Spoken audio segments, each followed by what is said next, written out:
Ein Kreuz aus Eierschalenköpfen, gefüllt mit einer feministischen violetten Farbe. Nur die Schale im Zentrum enthält einen Patronenkopf, ihre Hülse aber liegt etwas weiter entfernt auf der Farbspirale.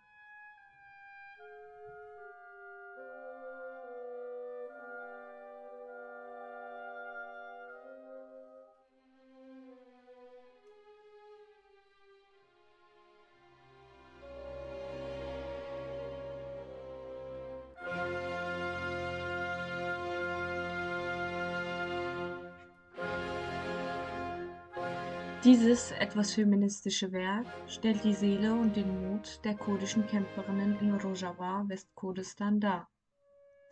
Diese Kämpferinnen haben immer ihre letzte zur Verfügung stehende Schusspatrone an ihrer militärischen Weste befestigt, mit welcher sie sich ehrenvoll das Leben nehmen, bevor sie in der Gefangenschaft der Terrormiliz IS gelangen.